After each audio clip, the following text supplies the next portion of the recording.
I got the sunset in my pocket, and I'm not afraid to use it. Now I'm feeling superhuman. That's the point of the illusion. Like, I'm the man round here. I'm the man round here. I'm the man round here. I'm the man round here. Baby, you can't stomp me out. You know you can't even slow me down. You know I'll spread this wild around. So if you shoot, you better shoot me now. Baby, you can't stomp me out. You know you can't even slow me down. You know I'll spread this wild around. So if you shoot, you better shoot me now. Shots fired on me.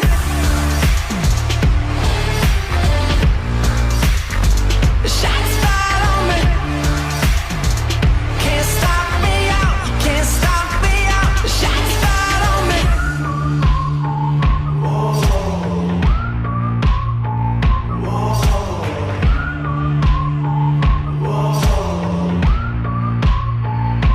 If you find a change of heart, I might forgive you. But if you keep running that mouth, it just might kill you. Cause I'm the man round here. I'm the man round here. I'm the man round here. I'm the man round here. Baby, you can't stomp me out. You know you can't even slow me down. You know I'll spread this wild around. So if you shoot, you better shoot me now. Baby, you can't stomp me out. You know you can't even slow me down. You know I'll spread this wild around. So if you shoot, you better shoot me now. Shots fired on me.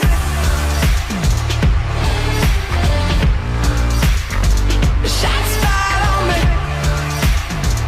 Can't stop me out. You can't stop me out. Shots fired on me.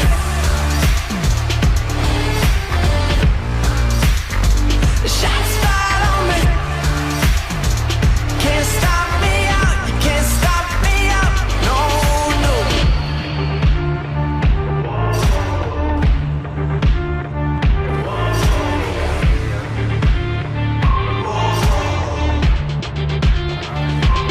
Baby, you can't stomp me out. You know you can't even slow me down. You know I'll spread this wild around. So if you shoot, you better shoot me now. Baby, you can't stomp me out. You know you can't even slow me down. You know I'll spread this wild around. So if you shoot, you better shoot me now. Shots fired on me.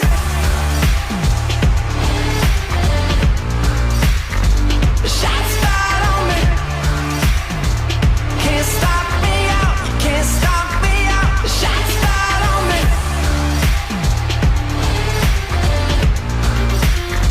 Shots fired on me. Can't stop me out. You can't stop me out. No, no.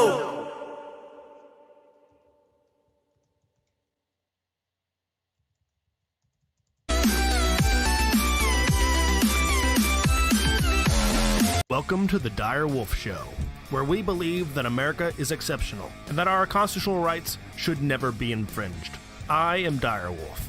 On our show, we bring you the truth and debunk fake news. If you love laughing at the insanity of the regressive left, sit back and relax. Boy, do I have a show for you.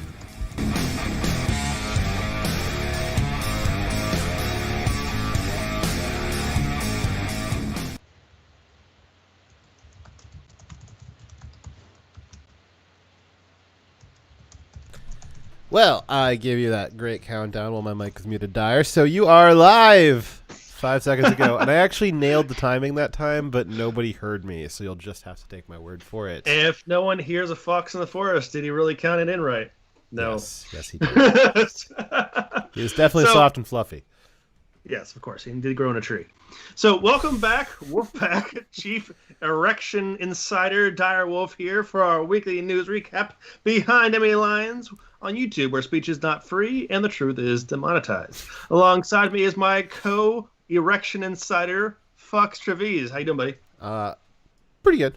It's hardly worth mentioning how I am. Oh, well, it's definitely important, and it's also a hard job what we do here, but someone's got to do it. Yes. Very long hours, stiff paychecks, and hard work. Yep. Oh my god! Please continue. No, that you guys are sponsoring jokes just like that. What is wrong with you? This show. Well, yeah, but it's bad on them for sponsoring. It's bad on them for sponsoring it. But like some people voted for people who say that not as a joke. But we'll get into that later in the show. Right.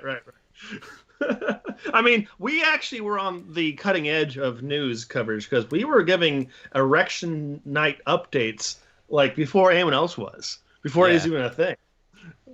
So now it's an official record in Congress.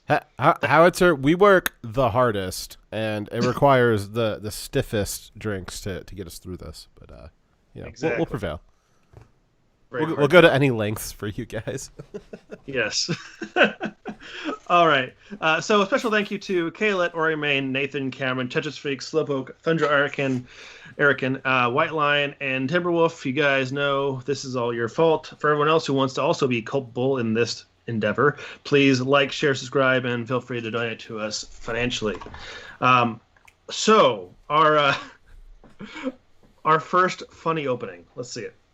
Well, not the first funny opening, but like, I thought that I put that video somewhere, but it turns out I did not. So I thought that I put that link there. Do you know where it was? Well, correct me if I'm wrong. It was what's his face? Yeah. Not Mitch McConnell. No, it was wow, we really screwed this up by not having that link there. What happened to that link? I don't know. That was not my job. You wrote that part though. No, I didn't. You didn't write that? No, you did. Oh, I did. Dang it. All right, well, I'll look it up. You do something else while we're doing this. Okay. Can you change the first slide then? No, because I'm looking up what the. Damn it. Well, okay. For you guys, you may or may not have heard that Larry King has died, which is not surprising because he was extremely old. But I was thinking to myself when I heard that he died, that journalism died a long, long time ago. So, I mean, it kind of seems like the end of an era. There's a recent article I saw saying that was it down to 50% of the people have faith that the news coverage is not trying to deceive them. Great. Like that was, I mean, that still seems high to me. But what's it say that half our country thinks that all news, or at least most news, is produced with the intent to deceive you? Not that they're biased, that they're actively trying to deceive you. Journalism is dead. I found our video, our insider. So this was our funny video. So Chuck Schumer, as you guys know, they are going to impeach Donald Trump again. But even though he's not the president anymore, it was we all know that they were just going to impeach him just because he's Orange Man bad. But it's still a point of curiosity as to what was the particular articles of impeachment going to say. What exactly is it that Orange Man is so bad for doing that they're going to impeach him for it? Well, we found out this week just what Donald Trump did that was so horrendous it requires him to be impeached. But don't take it from me. Let's take it from Chuck Schumer. Stake. There will be a trial, and when that trial ends, senators will have to decide if they believe Donald John Trump incited the insurrection against the United States. So Donald J. Trump, he incited an erection. Well, he actually did do very well with gay men in this last election. He did actually. And straight men. Yeah, exactly. a lot of erections incited. It's now we know why the Dems hate us so much. It's clearly jealousy. None of them have ever incited erections. But Donald Trump being the God King, what can I say? Freedom boners, they work. Yep. So my wife, when she actually brought this to me, by the way, and she was very concerned when she showed me this video. She's like, I didn't know you could get in trouble with the federal government for inciting erections, and she was like worried that she might be in trouble for the same thing. Yeah. So as far as the actual argument for impeachment, right? I was watching some legal analysis of whether or not this makes any sense to impeach him for what he actually said and did leading up to and during the inauguration. Not inauguration, the 6th, right? Yeah. So the Democrat giving his legal opinion. He even accepted that there is absolutely no legal basis or definition for incitement of violence, that you could not prosecute someone for what Trump said or did, because we've had people who've made general calls to violence but were not specific enough. They were not specific, like, go do this thing, this exact thing now, and because they weren't specific about it, they were not charged with incitement to violence. Based off that precedent, it is very hard to actually get incitement to violence. So you have to be very specific about what you're telling someone to do, and it's also the timing matters. If it's we went over this at the time, but the things that Trump said in his speech, and the fact that his speech on the 6th was not even over, he was still speaking when they began the siege and began breaking into the Capitol building. So he couldn't have. He didn't say it at the end of his speech, and he didn't say it at the beginning of his speech. So where they were getting that, we're not sure. But this is an example of where you've got the media propaganda, where they've always been, exaggerating about things that happen. But now we've got kind of this full circle where the media exaggerations are becoming policy. And we've seen that for the last few years, but this is probably one of the most, well, I don't know if it's the most egregious one, but it's up there. It's up there as an egregious example of that, where you just have a mainstream media lie that has then become lied to so much so it's become a fact, and then now they're making policy off of that lie. Yeah. So if you actually watch his speech, he called for a peaceful protest and nothing of the sort of any kind of thing that could be misconstrued as an incitement to violence. It's ridiculous on its face. However, this legal scholar, his actual lawyer, made the argument that to impeach someone, they don't actually have to need to have committed a crime. You can impeach someone for high crimes down to misdemeanors and for political things too. They obviously set the precedent that you can impeach someone for a phone call where they did nothing illegal, right? So he said, based on the precedent that you can impeach someone for just blatantly political reasons, that, and then he said that if you look at everything around what Trump did, all his actions leading up to that day, that no one could say that he wasn't making an incitement to violence. So, it was the most insane argument I've ever seen. He's saying that all of Trump's words combined, all the context of him criticizing fraud, that was evidence that him saying go peacefully protest actually was code for go destroy the Capitol building. Yeah, when Trump's... And they're probably going to use that same argument. They're probably going to make that argument. Yeah. Man, it's ridiculous. Yeah, so they're going to push the impeachment off, I think, until the second or third week of February now, which is, God, I don't know if I can watch through. I don't think I'm going to end up watching it, to be honest. But you already know what they're going to say, though. Yeah, so I don't know. It's so I don't know how long they're going to take on it. It just seems so crazy that they're going to do that again, and he's not even president anymore. They won. They're just doing this to be vindictive because they don't want him to run again. Which, again, I don't think that. Man, I know he's spry for his age, but another 4 years on him is going to be that's pretty old. We're looking at 8 more years. That's a long time, and it's, you know, I think another 4 years of Trump this time would have been perfectly fine in that age group, but 4 years after, I don't know about that. But they don't want him anywhere near the politics. But I don't know if he's going to run for president again anyways or be successful in that. But it's just, I don't know, man. It's so It's so ridiculous. It's so completely ridiculous. It's not okay. So going back to Bill Clinton, he was impeached for actually committing a crime. He had perjured himself before Congress, and to keep in mind, for lying to a FBI agent was enough reason to destroy Finn's life, right? And that's what they're accusing him of doing. He didn't actually do it, but just accusing him of that was a reason to destroy him, take away all of his money, go after his family, take away his house. That just lying to an FBI agent was enough reason to do all that. Yes, it is definitely something you get impeached for, lying to Congress. Though, I mean, there are probably a lot worse reasons someone could get impeached. That's still a reason to get impeached, and it is partially political, obviously.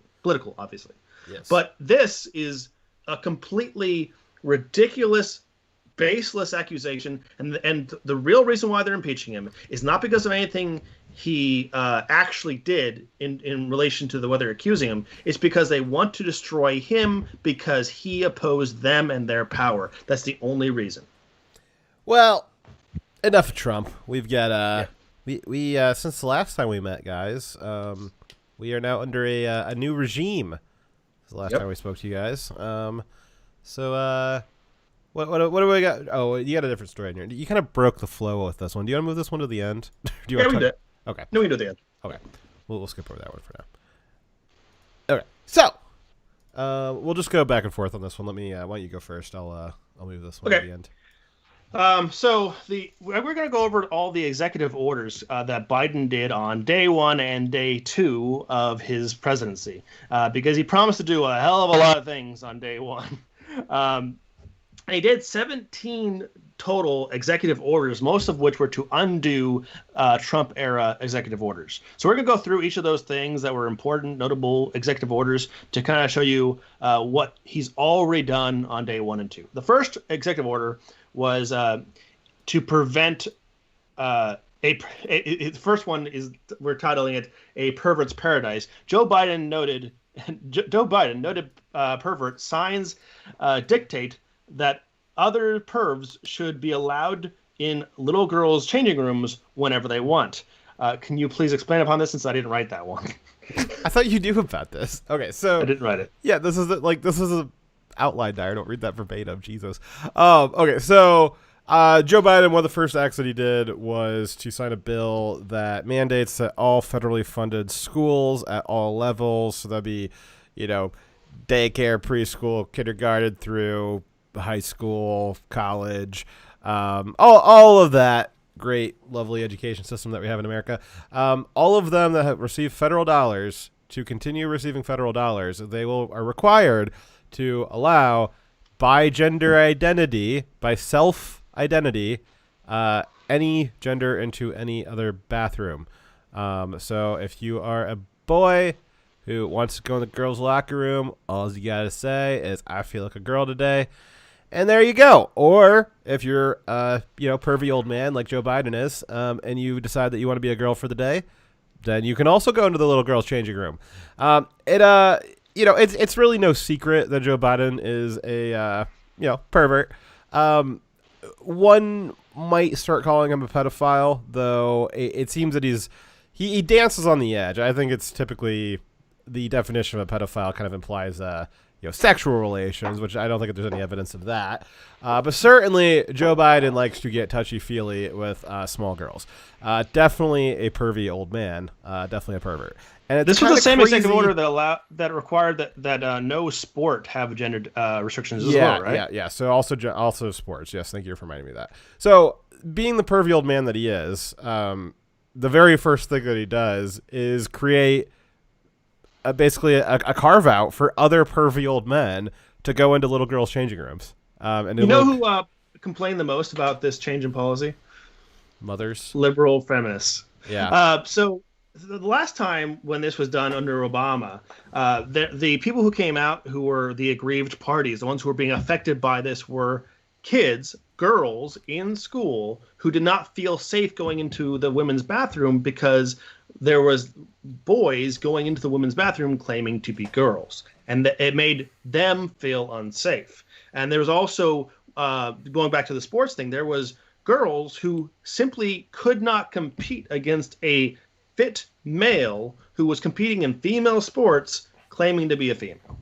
What this policy that's meant to be inclusive and meant to be progressive is actually harming women. Yeah. So, we know all that. It's I mean, there's been a battle that's been fought for many years now. Well, it's over. I hope that all of the suburban mothers that voted for not Orange Man, I hope that they all enjoy the specter of a womanizer in the White House versus whatever the hell Joe Biden is, who has enshrined it as policy to allow old men into their little girls' locker rooms. I think that if they had been thinking, using their brains, they might have said, you know what, Trump, I wouldn't invite him over for dinner, but at least Trump isn't enshrining in law that every other old man that's pervy like him gets to go grab my daughter by the pussy. So I hope that they enjoy that Joe Biden, well, maybe he's a little more tempered in his language, even though he's not really on that either. Now it's law or mandate or whatever. Well, I guess it's not really law, but it is policy for the next 4 years. So I hope everybody enjoys that. And we've seen the results of this. The UK has studies on this. Other states in America that have tried similar things in similar contexts, so allowing men into women's changing areas, that has led to extreme increases in rape. Yep. And we've seen this in the prison system. So Joe Biden's also going to be integrating the prison system where men can say that they want to be in the women's prison, and then they can be. In the UK, even rapists, people who are arrested for being rapists, can get themselves put into the women's prison. Yeah. Yes. Now we don't have as much experience with this as the UK does, but in the UK, it is 5 times more likely that a biological male who is identifying as a female, 5 times more likely to rape than either other gender identity. So I guess if you're a girl, don't go to prison under Joe Biden. You're not gonna what happens.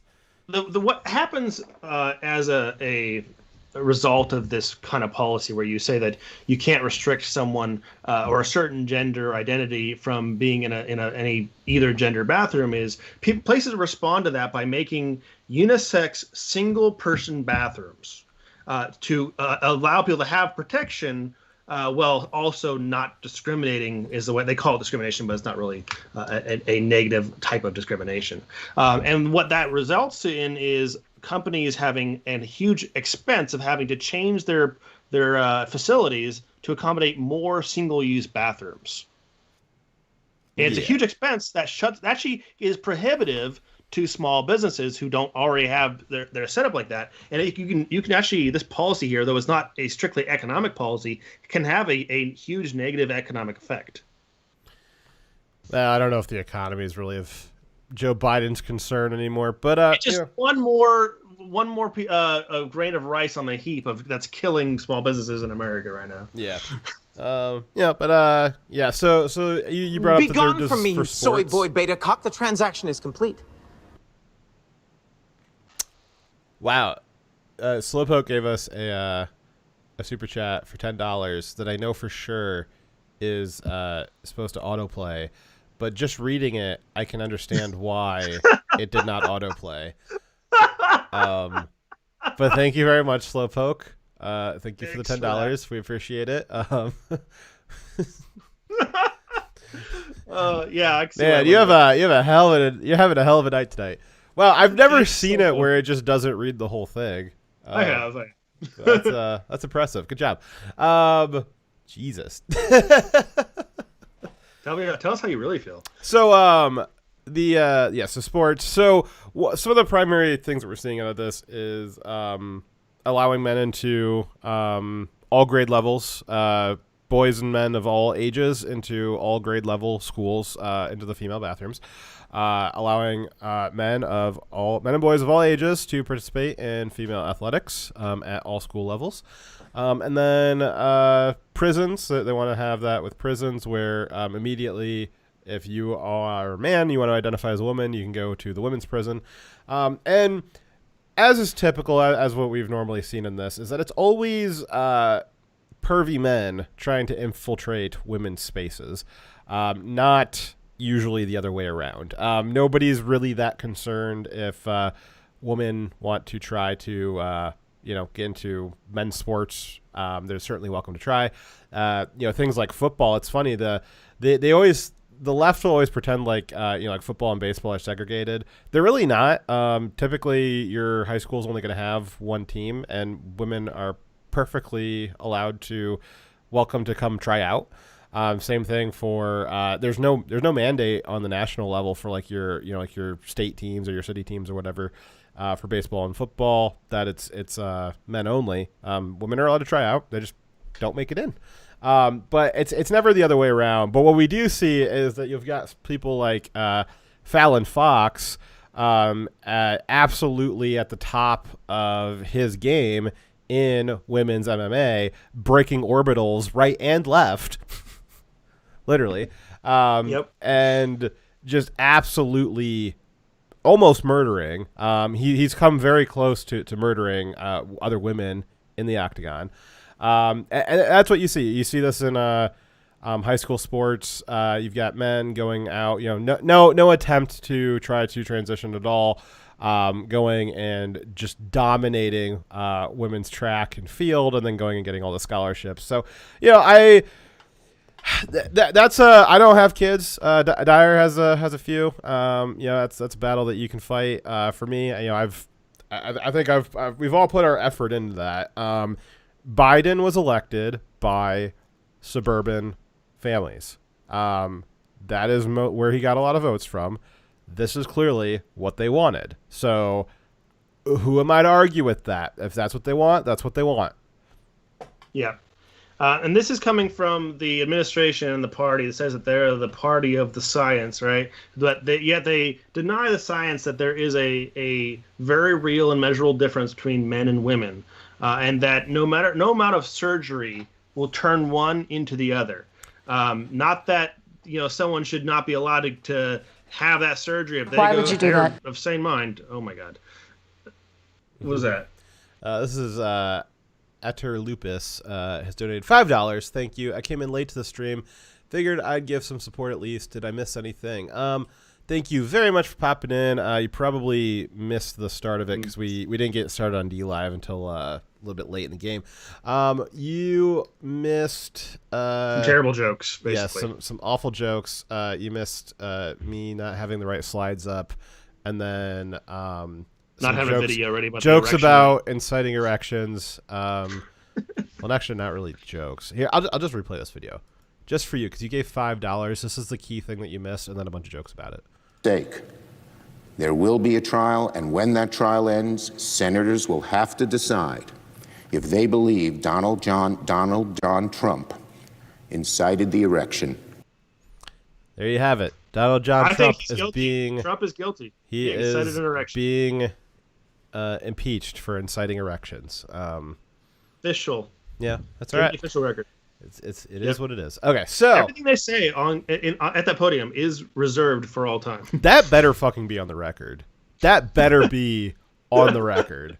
If that's not on the record, I mean, it's illegal for them to falsify the transcripts. That better be on the record. You are allowed to take a vote to strike something from the record, but they didn't. I hope somebody just motions to add something to the record. That is, I would like to enter this video into the record, please. All right, so that we're talking about executive orders that were done by Joe Biden on his first and second day in office. We just finished talking about the ban on restrictions on So genders. there is one more thing that executive order did. So the other thing that it did was it directed all federal agencies to look through all of their documentation, and anywhere that they have documentation or a regulation that has the term sex in the concept or in the context of gender, like your biological gender, that is to be replaced with gender identity. So they are anywhere that there's a reference to biological sex, they want the language changed to gender identity across every regulation, across every agency. That's a thing. That's going to be that is going to have the most unknown knock-on consequences that we've ever seen. Yeah, that is ridiculous. So And I can't really tell you what's going to result because there's so many things that affects, and we can't really see the future. actually, on that. hilariously, that actually could. So anywhere talking about the military paying for sexual reassignment surgery, it is now gender identity reassignment surgery, which you can't reassign their gender; it's their own identity. So actually, you don't have to pay for that anymore, in theory. All right. All right. Well, Okay, next one. so we also got some meaningless COVID executive orders, which is great. So instead of his promised federal mask mandate, Joe Biden has required, instead of like the national mandate. So Joe Biden said that he was going to make a mandate to have everybody in America, everywhere, wear a mask at all times, even at home and while you sleep and while you're eating. And everybody said, hey, you can't actually do that because the federal government doesn't have that kind of jurisdiction. Broad It's not a sweeping power. Yeah. It's crazy. Joe Biden's been in government for 42 years, and he doesn't know what the powers of the federal government are. He just thought that it was a dictatorship. But he does know how to make empty promises. Yeah, that tells you something. 42 years in government, and Joe Biden he hasn't even watched the Schoolhouse Rock video, I bet. He doesn't have any concept of what the executive branch does. In his mind, it is a dictatorship that can just mandate that people have to do whatever he decides they want to do, what he wants them to do. That's ridiculous.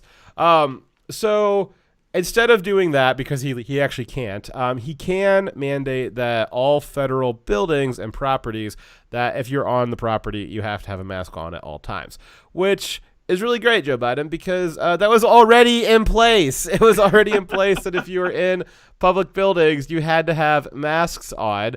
And then it's also kind of a joke, too, because most federal buildings and federal properties are closed down right now because of the COVID.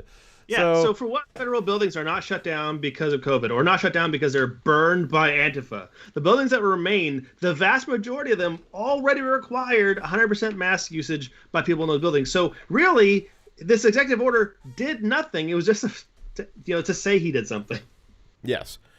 And as some people can attest to who work in federal buildings, been wearing masks all the time, haven't you? Yep, and everywhere on base, every building, you have to wear a mask. There's nose is very scratchy. All right, so Joe Biden also during his inauguration, the stunning, sterling orator that he is, much better than Barack Obama, who he got like 20 million more votes than Barack Obama ever did. Obama was holding Joe Biden back for 8 years. Never forget that. Everybody thought that Obama was like the golden boy. He's a great speaker. He's a good leader. All this stuff. They thought all these things about him. No. He was just the puppet of old Joe. Joe Biden got him all the votes, all the fame, taught him everything he knows about speaking. And we know that because Joe Biden got like 21 million more votes than Obama did. I keep wanting to say Biden because it's always in my head now that after Biden said that, I just can't get it out of my head. All right. So during his inauguration speech, Joe Biden had a quote that is definitely a stolen quote because I've heard it before. But he said that America needs to lead by the power of our example, not by the example of our power. And it's a little cliche. It's a little bit of, just kind of wishy-washy politician speak. It doesn't really mean anything. It's kind of an interesting idea, but basically, the power of our example is, you lead by showing others. You lead by your own example. And if you have a good, powerful, strong example, other people will want to follow that versus leading by the example of your power, which is like doing something to show people like, hey, if you don't do what I ask you to do, like, here's an example of my power, and like, I'll turn that gun on you if you don't do what I want you to do. And so, flanked by 30,000 National Guard troops, Joe Biden said that he did not want to lead by the example of power. Don't mind the 30,000 troops behind him. But along with that, along with leading by the power of his example, after he signed hour after he signed the executive order that you had to wear a face mask on all federal properties, we have this picture, which is Joe Biden at the Lincoln Memorial without a mask on, doing a photo op, because he's not one of the people, right? He doesn't need to follow the rules. And look how close he is to them as well. Remember when they got onto Melania Trump for being like 20 feet away from some kids, and she took her mask off to read them a book? Yes, yes, I do. 20 feet away, and that was objectionable. That was actually following the rules of that property. But he can't follow his own rules, and he's like 6 feet away or less. So.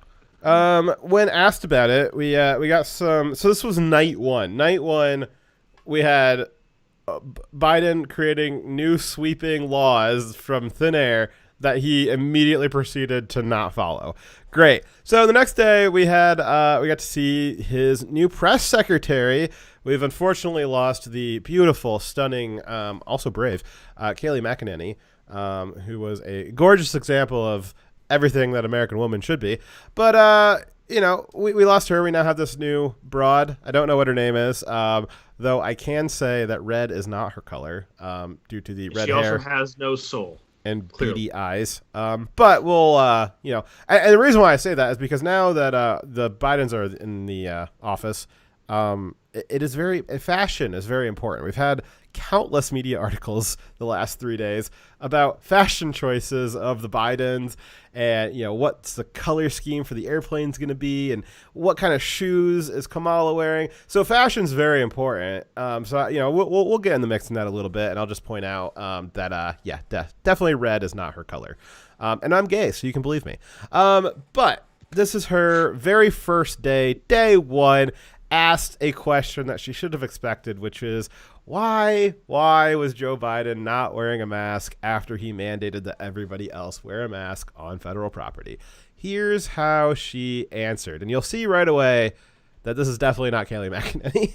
Weren't President Biden and all members of the Biden family masked at all times on federal lands last night if he signed an executive order that mandates masks on federal lands at all times? At the inaugural Memorial, yes. I think, Steve, he was celebrating an evening of a historic day in our country, and certainly he signed the mask mandate because it's a way to send a message to the American public about the importance of wearing masks, how it can save tens of thousands of lives. We take a number of COVID precautions, as you know, here in terms of testing, social distancing, mask wearing ourselves as we do every single day. But I don't know that I have more for you on it than that. But as Joe Biden often talks about, it is not just important the example of power, but the power of our example. Was that a good example for people who are watching who might not pay attention normally? Well, Steve, I think the power of his example is also the message he sends by signing 25 executive orders, including almost half of them related to COVID, the requirements that we're all under every single day here to ensure we're sending that message to the public. Yesterday was a historic moment in our history. He was inaugurated as President of the United States. He was surrounded by his family. We take a number of precautions, but I think we have bigger issues to work. So you'll notice there that she said that Joe Biden signing executive orders was a powerful example of how he was living, with COVID and all that. So signing executive powers is an exercise of In power. power. It's an example of the power that you can execute, not the other way around. It's not a powerful example. It is an example of power. A powerful example is following that up with actually wearing the mask. So they're using these cliches and just language, just squishy language that doesn't mean anything. It's that's demagoguing. And then they can't even get their metaphors right. So Joe, somebody took all this effort to stuff this metaphor into Joe Biden's speech. Again, completely ironic that he, completely unself-aware to say that while flanked by 30,000 National Guard. As we went through what kind of deployment level that is last week with, that's full scale war type numbers is 30,000 troops. So flanked by 30,000 troops in a city completely locked down by the police and the military, Joe Biden said, well, we don't want to just lead by the power or the example of power because, that's corrupt. And so they can't even get their metaphors right. It's completely... Well, it's what you should expect. It's what you should expect. Yeah. They will exercise. This will be how we see the next 4 years. This is a microcosm of what's going to happen the next 4 years. Is Joe Biden is going to exercise his power. He's going to try to scare all of you by giving you an example of what kind of powers he can use. And then he's going to say, oh, well, me rounding up a bunch of MAGA people and calling them white supremacists, that's not an example of my power. That's the power of my example. What Joe Biden's doing here is following a deep tradition of the Democrats of making rules for you, but not for themselves. Just like with all these COVID lockdowns, every single Democrat city, Democrat state, you have these politicians freely making restrictions on people's lives that are just disruptive, that are causing human suffering, people losing their jobs and sometimes losing their lives, and then they make those tyrannical authoritarian restrictions and then don't follow them themselves. You have Nancy Pelosi saying no one can get haircuts at salons, but then that doesn't apply to her. She can still get haircuts at salons. Biden saying I want everyone to wear masks all the time, but then makes a restriction that if you're on federal property, it's mandated. You could get taken off the property. You could get arrested for not following this mandate, but it doesn't apply to him. He's special. It kind of goes along with all these recent depictions of Biden as being angelic or like in the place of Jesus. It goes along with Nancy Pelosi saying that acting as though she's a priestess in a temple. They believe that they are above us and we are to be, serving at their leisure.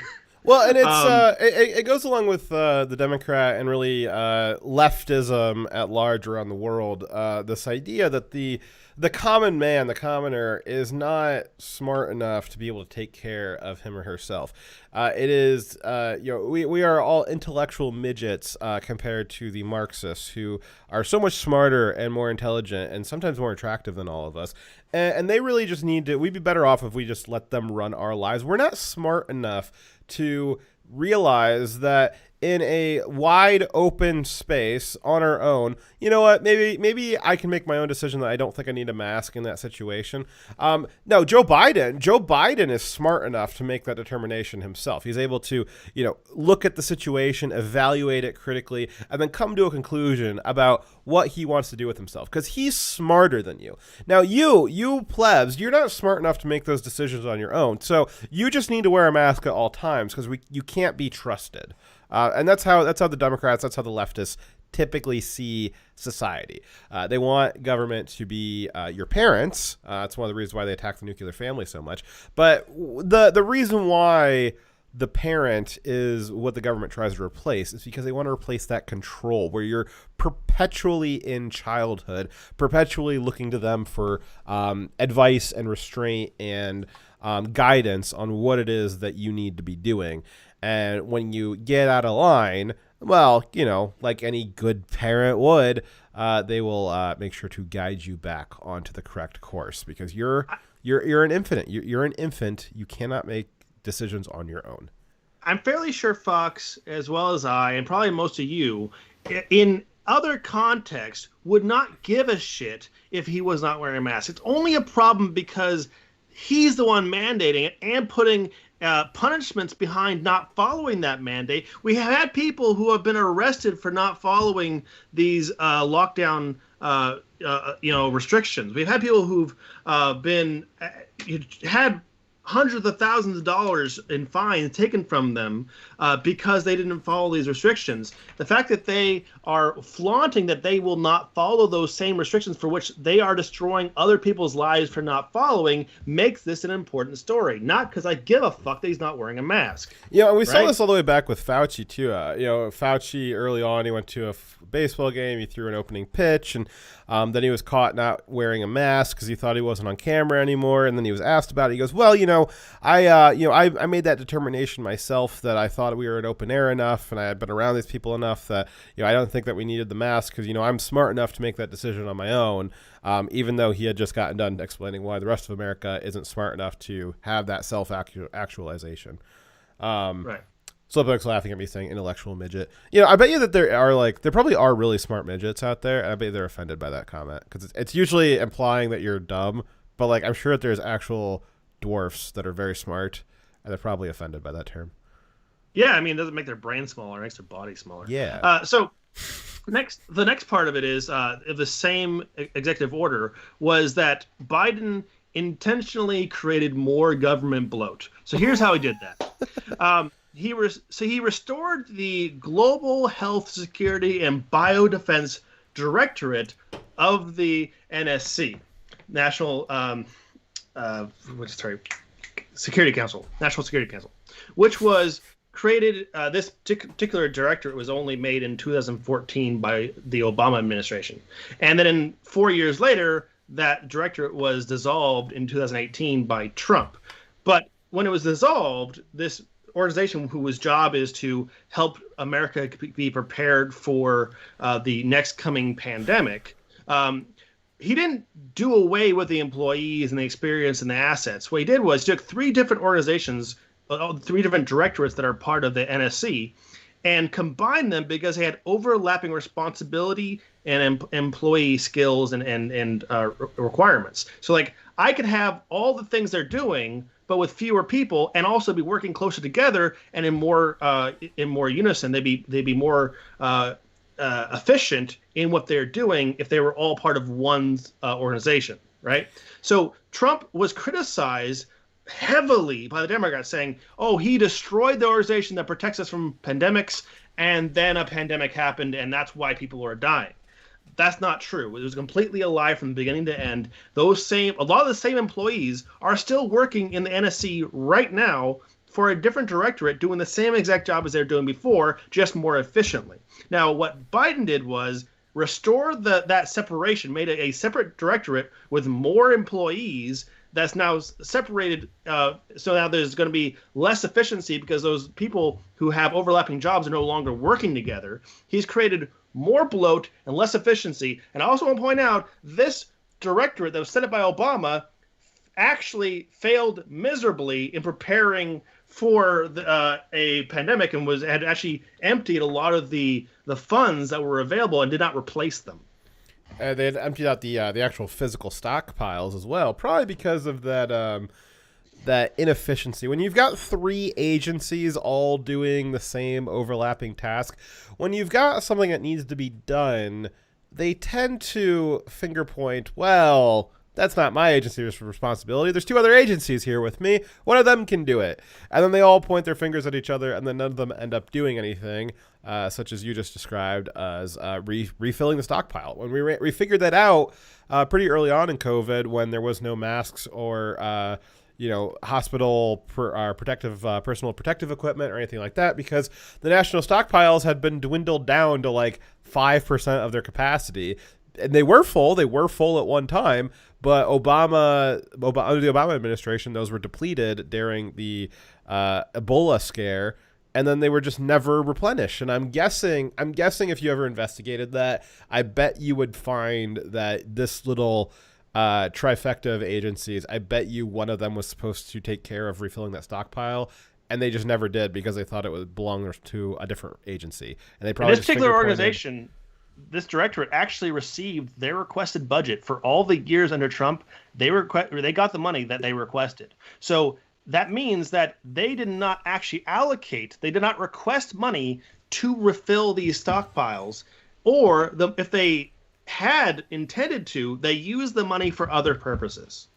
Yeah, so one of the reasons why you would want to compress that into an agency, chat's talking about other examples of like new agencies being born. Yeah, when they've, if there's some kind of task that shows up, there's some kind of new thing that appears, usually an existing agency will spin off a division to take care of that in the short term, and then eventually, if it's decided, like the Homeland Security or ICE, that we would like this kind of thing to maintain itself long term, they'll compress it into an actual full agency, and that's what Trump did. You know what? I think that this tri-agency arrangement, I think that the spirit of that was good. I think that we do need something that does that. So I'm going to just compress that into a brand new agency, and then instead of 3 agencies competing for whose responsibility they can pawn this off onto, it'll just be one agency, and it'll just be known that it's their responsibility, and then they'll actually take care of it. But Right. now we've undone that, and now we're back to the 3-agency clusterfuck. Right. So Trump did something that was fiscally and managerially responsible and made sense, and he just went and undone it just so he could have the headline that he had made something to prevent against pandemics in the future, even though that thing he's saying he's made was what had failed in the first place. I'll also point out that Trump's inauguration was bigger than Biden's was. As you can see. It was a lot bigger, but Yeah. there also wasn't COVID. Yeah, so Or generally, 30,000 this is kind of an aside here, but generally, the inauguration was a closed event. You were, if you were a civilian and you walked up to anywhere near the National Mall, you were impolitely turned away by the National Guard, who were carrying rifles without any bullets in them. Interesting. But it appears that not everybody was turned away. There's people there. Nobody in the media has asked who these people are. Some of them are media, but not all of them. It was unclear. Donors. What's that? The elite. Well, yeah. Well, that's what I'm getting to. It's unclear who these people are, but they were allowed to be in.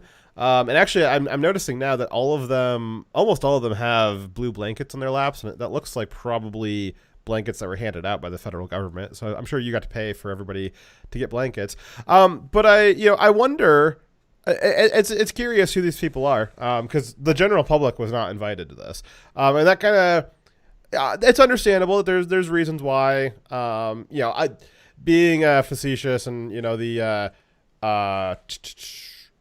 the hypocrisy aside, it's understandable that during a pandemic, probably not a great idea, whoever was president, to have a large inauguration gathering. That's fine.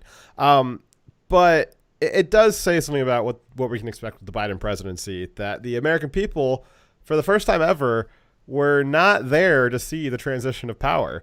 They want to talk about how Trump wasn't there. Well, America wasn't at the inauguration, which is, And not only were they not there, they were barred from it with very high fences with metal bars on it and razor wire. 30,000 troops. And again, like I said, it's understandable, but from an optics perspective, and really the reason why they had a small inauguration, they'll say it's for COVID, but we know it was very much a direct response to what happened on the 6th.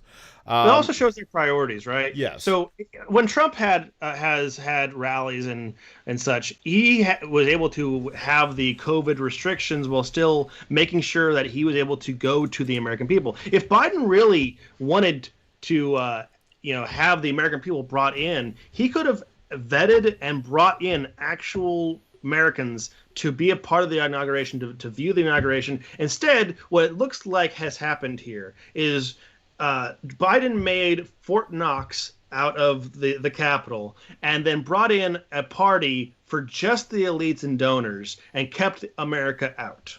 Yeah. And to the best of my knowledge, the mainstream media has not answered the question who these people were. We're left to assume that they're the elites, but it certainly was not. There was no chance of any one of us getting into one of those seats. There was no chance. Whatever you had to do, you had to have some kind of favor. Again, it's optically, it's pretty bad. That's for sure. And again, it's the troops, that stuff. This is all in response to what happened on the 6th. This wasn't because of COVID that they decided to do it like this. It was because that they thought that, well, I don't know what they thought was going to happen, but Voracious Blackston said they probably didn't want to have any more erections incited. That was definitely a concern, that if they had allowed the American people in there, there may have been erections. So it's understandable. All right. Yep. So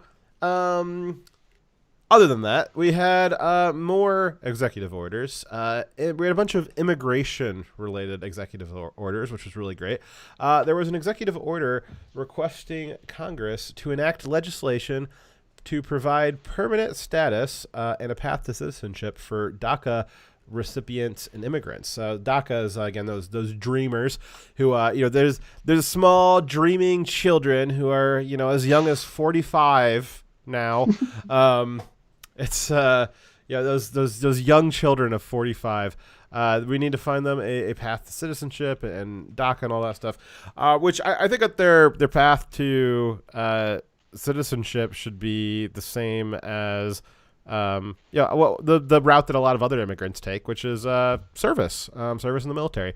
If you've been here for that long and you wanna stay, I think it's perfectly fine. Just do your 4 years in the military, and you can have those stamps as quick as you like. Alternatively, you could just go through the same very expensive process my wife did when she came here legally. And honestly, I would be fine too if for DACA, for that particular category, I would be fine that if as soon as you signed for 4 years, because it's once you sign for 4 years, it's pretty hard to get out of that, isn't it? But as soon as you sign, you can immediately have your citizenship. So you don't gotta do it for the 4 years, but you do need to serve your first 4 years of a citizen. I think it's already pretty fast. When I was going through basic training, when I got to my tech school, which was right after basic training, so we're talking like month 3, they had a ceremony where people who were brand new were getting their citizenship. So it doesn't take that long. I'm not sure how long they're waiting to go to basic training, but I mean, it's got to be like a year or less. Yeah, I mean, but there's ways that they could do that. And yeah, I just don't. I'm not seeing. I'm just not seeing the reason. The Democrats didn't want to do this. Like they'll pretend like, oh, it's the Republicans who never wanted to do it. The Democrats had full control of the 3 branches back during the Obama administration at one point. I can't remember which point, but they could have done this. They never wanted to. Let's talk about how this is an executive order that means nothing. This is essentially a letter he's sending to the Congress. Hey, can you do this for me? Something that he could have just sent them a letter, not made an executive order. An executive order. Yeah, this was just for show. Yeah, you're actually establishing a process or procedure or regulation. It actually isn't. It's just a fucking letter, and it could have just been that instead of an executive order. Yeah. The executive orders are mainly meant to give the agencies directions. It's to give a directive to the executive agencies, and the legislature is not an executive agency.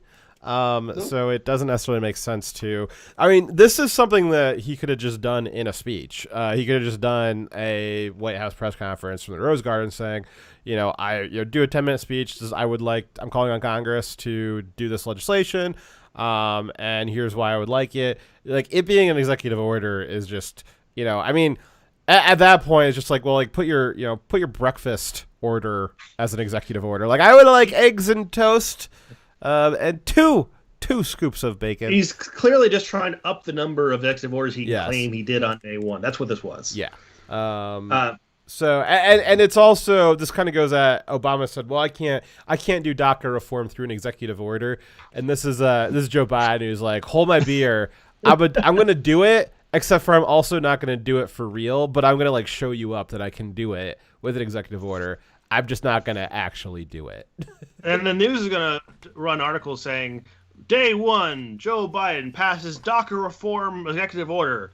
And, what a great guy trying to take care of the, immigrants who are coming here, blah, blah, blah, blah, right? They're going to run that story without actually explaining that what the executive order he did really did nothing. So the next executive order on the immigration-related executive orders was that he passed one order that revokes the Trump administration's plan to exclude non-citizens from the census count, which essentially means he is allowing states to include in their census, which is used for the proportionment of electors in the electoral process, and allowing them to count illegal immigrants.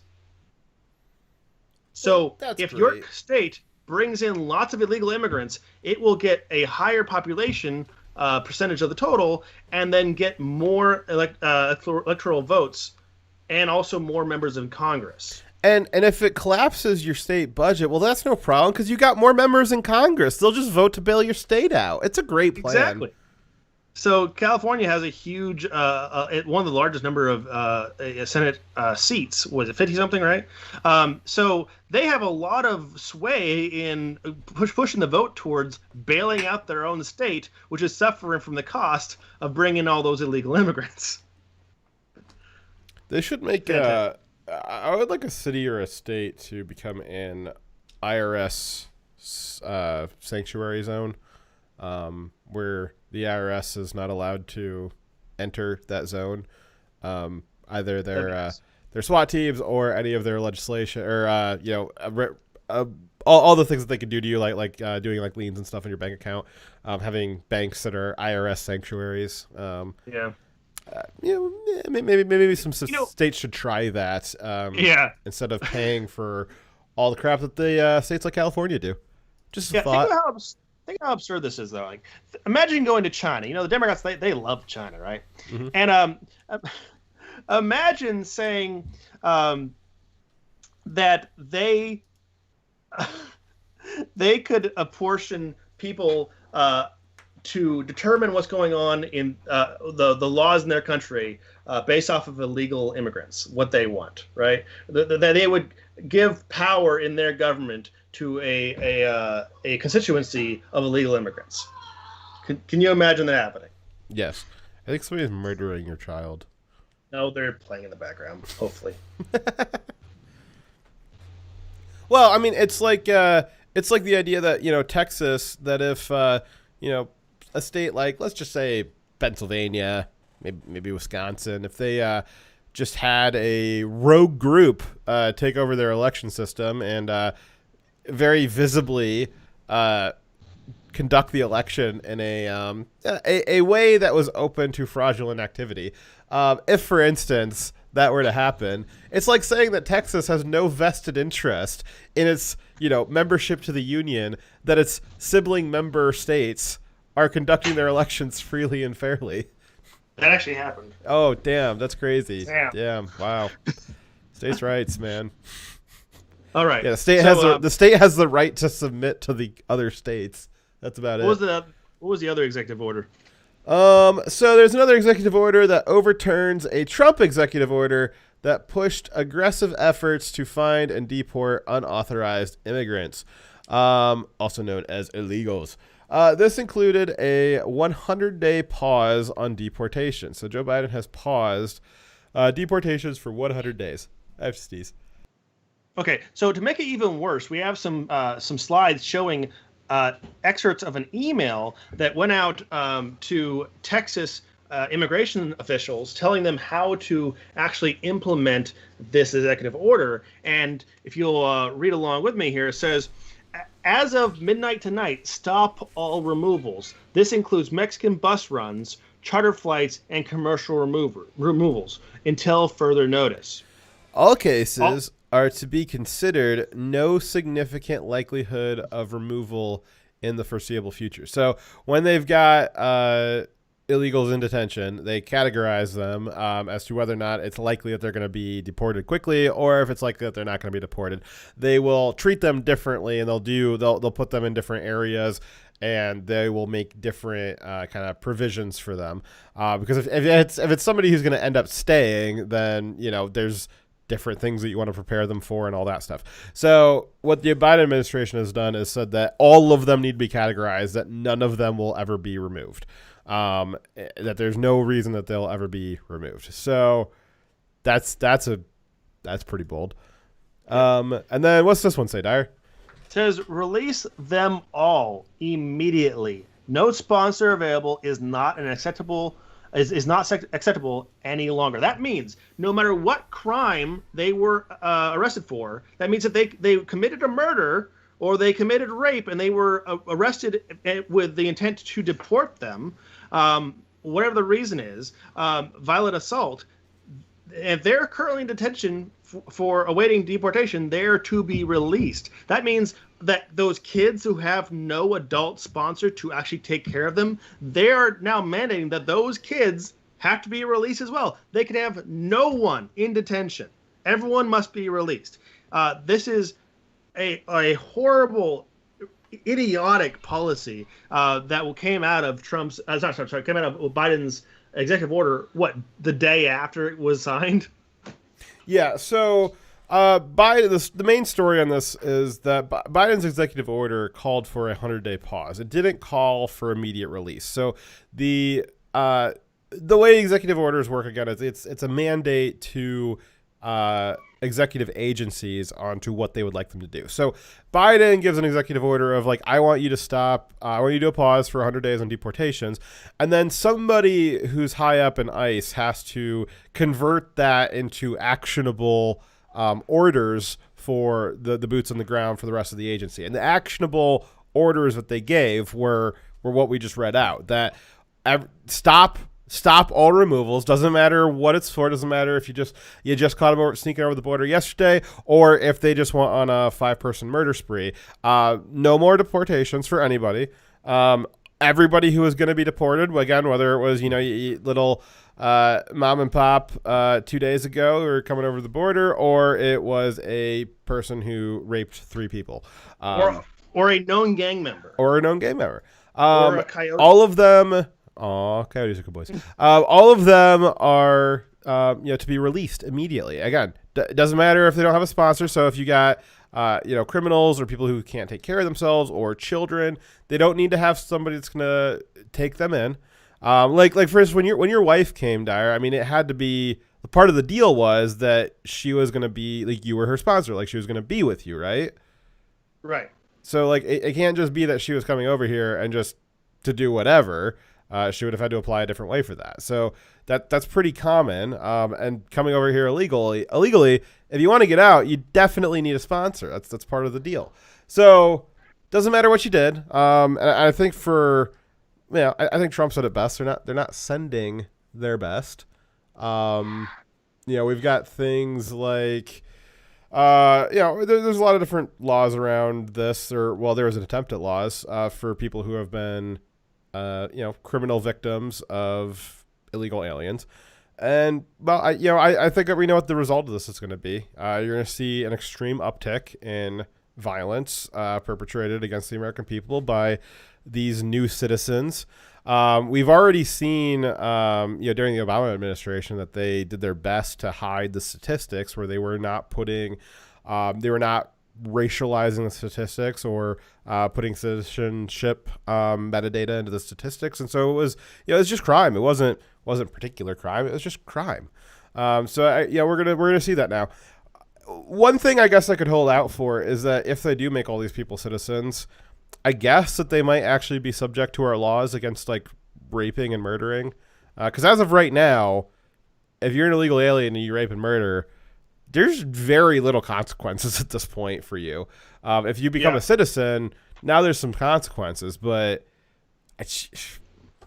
my wife was talking about, a lot of people from her country ask, hey, what is the process to come to America? And she's like, at this point, just saying to me, not to them, I don't know, I feel like it just seems like easier and more sensible just to go to Mexico, just walk across the border. Well, and you've seen that actually, because there's a lot of it was tracked that there was a lot of African migration, illegal immigration that way, that they would fly to Latin America and then walk up through Mexico and then into the United States, and there was a large population doing that. Yep.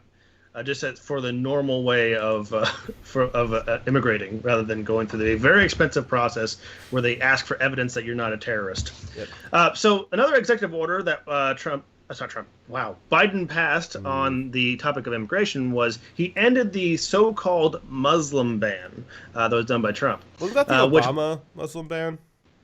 Didn't Obama initiate that ban?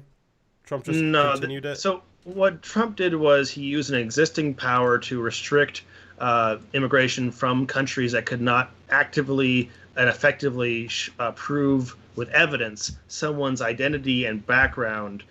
So that's what happened. He picked countries specifically that were having this problem, which were all in the Middle East, because they had people who were trying to immigrate to America, but they had like no public records, where they're born, where they're from, where they've worked, none of this stuff, no address. There's this unknown person who wants to come into the country, and usually, from every other country, America requires some sort of evidence to show that you're not from a hostile nation, you're not a terrorist or have any connections to terrorists, and you're not a criminal, like a gangbanger. So Biden directed the State Department to restart visa processing for individuals from those affected countries that can't prove their identities, and asked the State Department to develop ways to address the harm caused by preventing them from coming to the United States during the last 4 years. What will result from that is most likely that the State Department is going to start accepting high numbers of visas from Middle Eastern countries with refugees who cannot prove who they are or where they came from. All I'm saying is don't go to any gay strip clubs.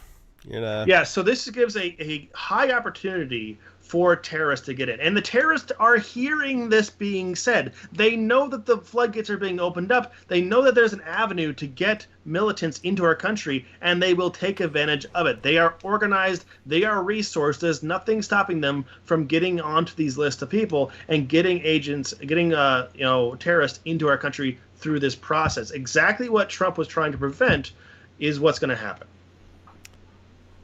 Yay. Okay. So, another strike at immigration is Trump's big, beautiful border wall. They have ended the executive order and national emergency that was funding the border wall. Construction is to be halted immediately. And this order includes, like I said, immediate termination of the national emergency declaration that allowed Trump to access funds for defense funds that normally wouldn't be available for border wall construction. But since he declared it an emergency, he was able to reallocate some of that money. Biden has since undone that. The funny thing is I declared an emergency at work and no one throws money at me. I wish that happened. Anyway, so 450 miles of wall were built or replaced, so that's quite a bit. The Obama administration also requested for there to be a close review of the legality of the effort by Trump to divert federal money to fund the wall, which is kind of funny because his first part of this executive order was to end the emergency declaration, which is the legal justification for sending federal money to pay for the wall. So he knows what the legal justification is. It was the national emergency declaration, which he just undid. And then he wants a review into finding out the legality of that legal avenue. Yeah, it's illegal now because he just got rid of the law that allows it. So it's illegal now, Dyer. Don't you get it? I get if you just forget everything in the past and only live in the eternal we now. We were always at war with Oceania, Dyer. It was when Biden removed that executive order, it wasn't just for now. It was all throughout history. It was it was through Kamala Harris's black time lordship that they were able to remove. As soon as they removed that national emergency, it was removed throughout all of history, and therefore Trump is now guilty because it was always gone. Biden, I can save you the probably like $100,000 and team of like 20 analysts that you're going to have assigned to this close review. I can do it for you right now. The legality of sending the federal money to pay for this wall came from the national emergency declaration that you just undid, for which has been used many times in the past to allocate similar funds for similar reasons. In fact, it was used to fund a wall on the southern border, or fencing rather, in the past. It has been done before. You know what it is, and you're just playing dumb. Direwolf Media and members of Direwolf Media and our subsidiaries are not licensed attorneys, and our words are not legal advice, and any appearance of giving legal advice is just that, a mere appearance. Yes. So the next executive order was Biden re-entering the U.S. into the Paris Climate Accords, which just like it is just what it sounds. We're now going to be re-entering the climate accords in 30 days. I just want to give you guys an example for why it was a good reason that we left. So in the Paris Climate, in the Paris Climate Accords, the agreement that was signed by all the 200 partner countries, it included that in Article 28 of the Paris Agreement, that a country cannot give notice of withdrawal from this agreement within the first 3 years of its start date in the relevant country. Trump reminded them. Wait. So you're not allowed. So you're not allowed to say within the first 3 years that you're leaving. What how's Paris backing that up? Are they gonna if you break that rule? Like, what's the consequences? Is like France gonna nuke us or invade us, or like what's up? I guess they could try, cutting off economic ties and maybe they put tariffs on our goods. Oh no! Where are we gonna get all of our cheeses and fine wines? God. Oh no! I mean, they don't even make good wine anymore. They had a disease in their wine crops, so now it's coming from the U.S., right? Yeah, and then Spanish grapes are actually from California now too. So there is Europe has everything that was good about Europe is now gone. Their wine, and that was it, and now it's gone. So Trump reminded them, those idiots in Paris, that the U.S. is a sovereign nation and had us leave anyways before the time. He did, however, for some reason say he was going to follow the 4-year exit process because of the 4-year exit process. Another reason why you shouldn't agree to any kind of treaty that has these ridiculous clauses that I know the nations in the UN are used to. Like you've seen Brexit, right? They make it extremely difficult to undo any agreement you have. Can you imagine having an agreement with someone like, hey, I'll pay you if you let me squat in your house for, I'll pay rent if you let me live here, right? Okay, but if you start paying rent here, you have to agree to be here for 4 years, and you can't leave within the first 4 years. Like, what if something bad happens? What if I don't want to do this anymore? Nope, you're stuck for 4 years. It's called a lease agreement. No, these crazy climate policies is like the climate treaties. Biden's expressed his intent to re-enter the TPP or a version of it. Those kind of economic arrangements and the environmental treaties and things like the UN, that's all going to become kind of the foundational documents for a one world government in the future. Not saying New World Order quite yet, but I mean, that's obviously where we're headed. That's where they would like to head us. And whether it'll be, a single palisade, where the elites will rule us from the whole world, or we'll be allowed to keep the kind of the theater of our own nation states, but really being guided and controlled by these climate agreements and these Trans-Pacific partnerships, all that stuff.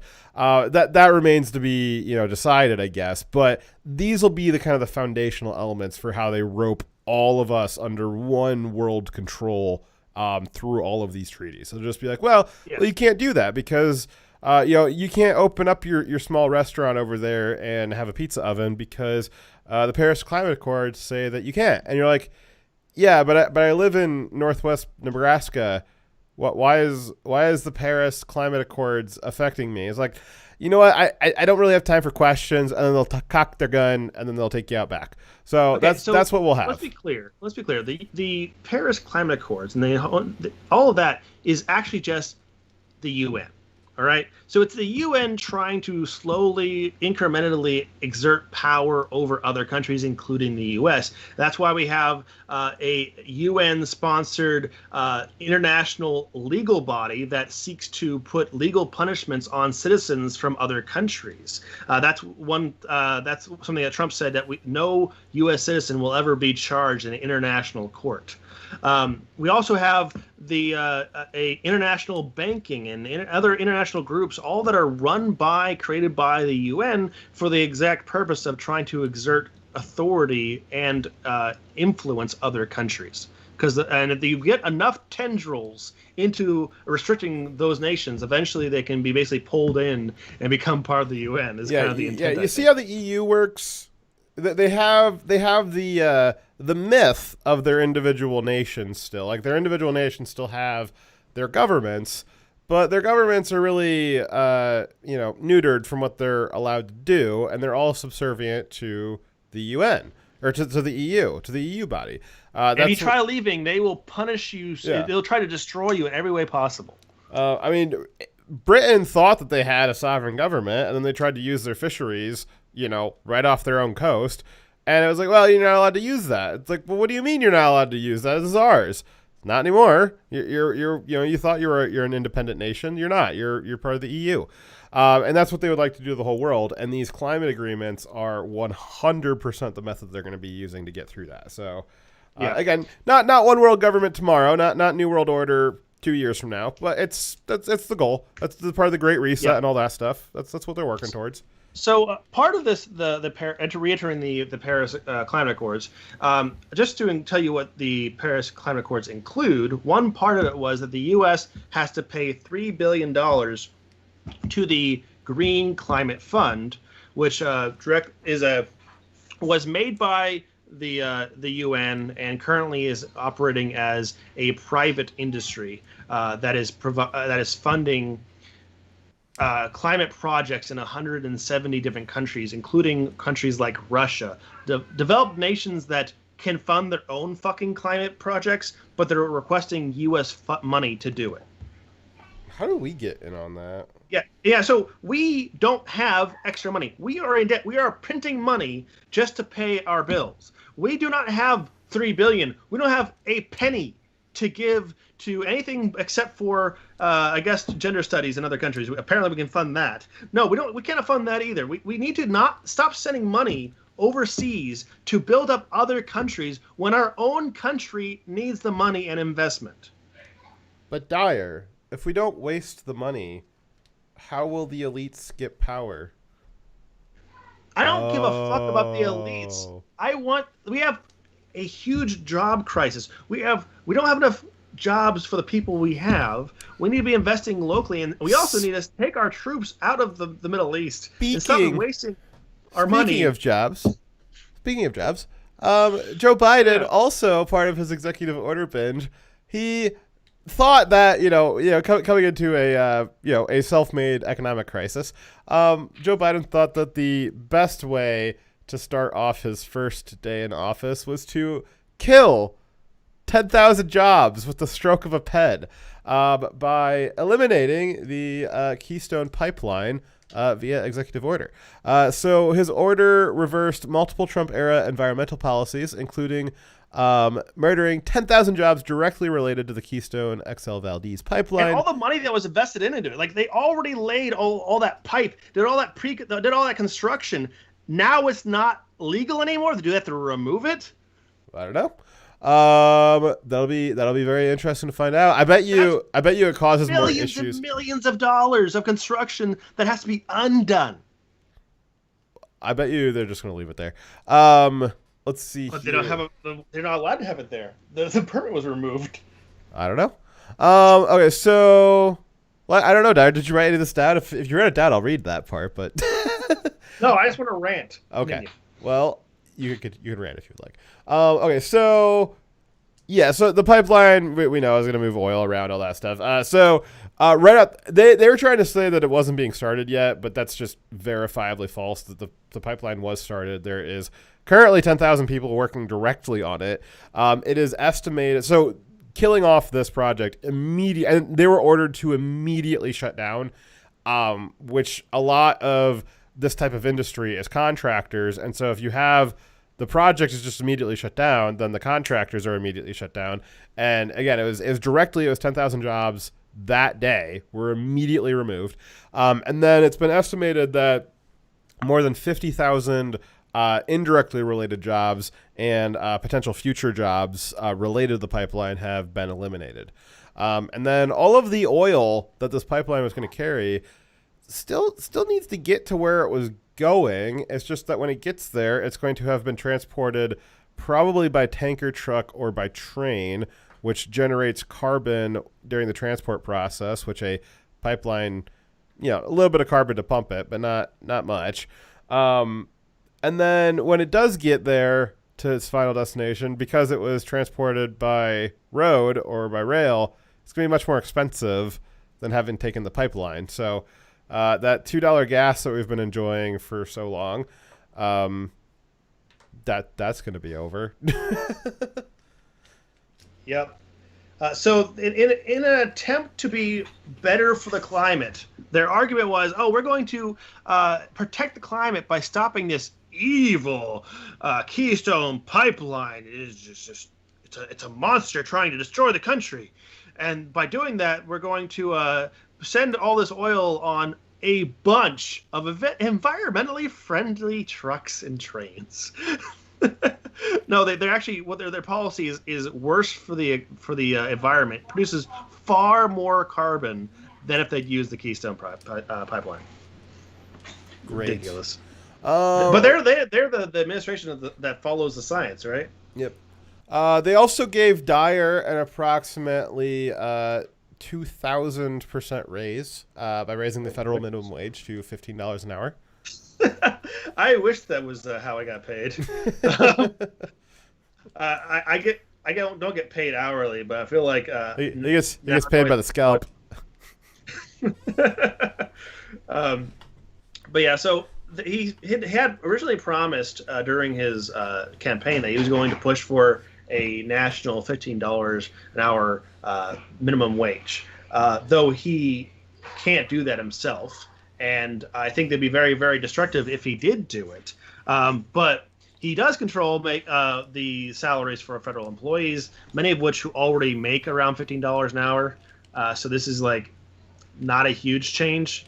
But what he's pushing for is very, very destructive, which is the $15 an hour minimum wage for everyone. And my anticipation of this is that the evolution of this will be not just $15 minimum wage for federal employees, but it'll become a requirement to have government contracts that your company has $15 minimum wage, which in my industry is kind of a showstopper, but we would end up doing it. And I guess we'd have to figure out how to do that, but probably via automation. But that will kind of backdoor force corporations to do $15 minimum wage. Yeah. And then you'll also see very fun, because we've seen this kind of thing in other types of things that the government would like corporations to do. Is they don't necessarily have the ability to make it a law, but they can mandate that if you want to have a federal contracts, you need to have these certain gender policies, or your board needs to have X number of black people on it. We've seen that already. So this $15 minimum wage, that's probably the route that they'll go, is that they'll require it for government contracts, which is kind of sleazy. It's not really the way that it's supposed to work, but I guess it's a way. But then you'll see fun stuff where like Amazon. Large companies, they get they'll get exemptions, so they won't have to pay $15 for their employees. No, they'll get to keep their government contracts. Democrat donors will get exemptions, basically. So what's going to happen is basically every time you make a large jump in the cost of manpower, it's going to make the products that are produced by that manpower more expensive, and also reduce jobs, because companies are going to be facing with the rise in labor costs, are going to try to seek to have less labor. So at the same time that we're going to have 20 to 30 million new people who need jobs. Great. Yeah. So this is bad, but it's I guess our complaints are a little more mute than usual because the inflation that they've just created is going to require higher minimum payments anyways. They've already fucked the economy so bad that $15 an hour minimum pay might actually be not high enough in the next few years. So I'm in the food industry, and there was kind of a just get together of other people in the industry just to get on a Zoom call. We all just kind of chatted about what was going on. There was like maybe like 100 companies on the call, so not everybody was speaking, but one of the companies, one of their CEOs was answering a question about about like inflation and where does he see the industry in the next 10 years. And he said that he didn't think that the buying power of the dollar was going anywhere in the next 10 years. And he thought that largely the consumer price index was going to stay stable for the next 10 years. And I was like, what market report are you looking at? Are you insane? He's like, yeah, I don't think that our prices are going to fluctuate that much because I just don't think the buying power is going to change that much. And I don't think that our wages are going to have to change a whole lot. And I'm like, are you kidding? What is the name of your company so I can short your stock? Jesus Christ. What do you mean? What report are you looking at? I didn't say any of that because we were on mute, but I was shocked that some people who run industry were that disconnected. And being in food, you would think that, you'd think that CEOs of food industry would want to, kind of keep their ear to the ground for basic consumer buying power and what the trend on that's going to be. You would hope. You would hope. All right. So another executive order that Biden did was a 60-day freeze on Trump-era regulations. This resulted in stopping a Trump regulation that greatly reduced the cost of life-saving insulin and other life-saving drugs and medical devices. So that was something that Trump had bragged about quite a bit for good reason. He had connected the cost of a lot of these drugs that people need to take like daily to survive. He connected it to the cost through Medicaid, which made it very, very affordable and also able to be paid for by government insurance if you are in the very, very low end income brackets. Yeah, and if I'm remembering the story on insulin correctly, their insulin used to be very, very cheap. Like we're talking about like $1 or less per pen, yes. And that was unsubsidized. And then at some point during the Obama administration, and I know why, and I'll get to that in a second here. At some point during the Obama administration, mysteriously, it went from pennies to dollars to tens of dollars to hundreds of dollars to, I believe it landed somewhere in the about $1,400 range per pen. And these EpiPens are perishable, so you gotta buy new ones every 2 or 3 months. You keep in the refrigerator, and then if you're at school or work or whatever, you keep them in your bag. You're mixing two things. EpiPens and insulin are different. Oh, the EpiPens, they did that too. Then it's the same thing. You're talking about the same regulation though. Yeah. Well, no, it wasn't a regulation. So what happened was, and it was the same. It was the same thing that happened with both. I am mixing up which ones are which, but it was the same thing that happened to both of them. But it was approved by the Obama administration, and there was bigger drug companies were buying up the patents for these common drugs, and then they were closing down because of the way that Obama had allowed the quote-unquote free trade with China and all that stuff. They had closed down the American domestic factories that produced these drugs, moved a lot of the factories overseas or bought the stuff overseas, and that just dramatically shot up the price because now none of there wasn't availability for many of the generics because all the factories had been shut down or bought out, and now there was only 1 or 2 sources instead of hundreds. All the competition was gone, and then all these factories got shut down and moved overseas. And that, because those are strategic assets, the Obama administration had to approve those things, those buyouts, those transfers of the patents and all that stuff. And, here we are. With absurdly high-priced insulin and EpiPens and all that stuff. Yep. And Trump tried to, through just brute force, try to rectify some of that by making executive orders to try and, drive down those prices. Don't necessarily like the idea of price fixing, but also these are, like you said, these are very very important life-saving drugs that are very common. They used to be very easy to get, and just through mismanagement and elitism and this kind of the dirtier side of capitalism, more of a cronyism, because they got approval through the Obama administration. These life-saving drugs were basically held hostage, holding them as ransom for the people who needed them. And Trump was doing his best to try and make sure that the people who needed them were getting them. And Biden just undid all that. This is a huge cash cow for China and a few other countries, but mostly China.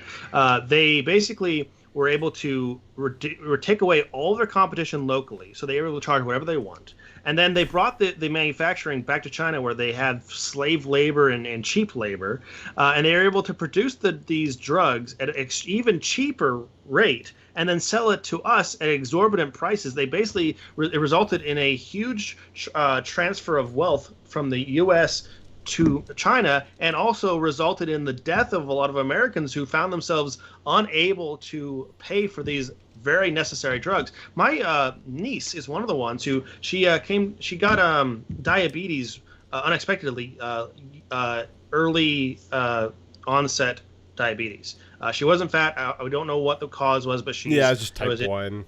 Yeah. So she needed 2 doses, I think, at least a day of insulin, and it was $100 a pop. Yeah, it used to be dollars. It used to be like buying a pop. And my brother, her father, is not a rich man. He's very poor. And this happened right during the time when Obamacare was being stood up, and there was all this confusion in the insurance company, and the insurance company wasn't willing to cover her because of all this confusion. So they were having to pay out of pocket $100 twice for 2 doses a day, so $200 a day for months. And having to beg, borrow money from family and friends just to keep their daughter alive. And it wasn't necessary. It could have been $1 a shot. But because Obama had for whatever reason, mismanagement or trying to help his crony friends, he had sent off a very important part of our economy that keeps keeps Americans alive, as well as think of the national security implications of China having control of a lot of our PPE. Imagine if we had a pandemic or something. Exactly. What if we had a pandemic and then we found out that they were going to not let us have any of those drugs that they produce, or the materials that are used to make drugs? If they make all of it and there's a pandemic, they're not going to give it to us because they're actually our adversary. We gave our adversary the power over our medical system. This is insane. That is not mismanagement. That is that's what's the word for when you do something that is damn near criminal. Treason. Negligence. Yeah, it was negligence. I'd say it's sellout treason, that kind of stuff. All right. Well, we have spent an unprecedented amount of time. We've never gone almost a full 2 hours on just the first story. So okay, it's multiple stories. All right. I know. But it was only one section. So I'm going to skip that part. We'll do that part next week because that's kind of a continuing thing. All right. So that was all the executive orders from just Biden. Not even all of them. But the Democrats, now that they've got full control of the House and the Senate and the presidency, and, the Supreme Court's not going to do anything to stop them, clearly. They have seized ultimate power. And here's just a few of the things they're going to try and do with that ultimate power. First is, you might have thought Parler was dead, but the Dems want to keep beating it, even though it's already dead. More dead. More dead. Stop, it's already dead. But they're going to just keep beating it. So the Democrats have sent a letter to the FBI that is requesting that they, quote, conduct robust examinations into Parler.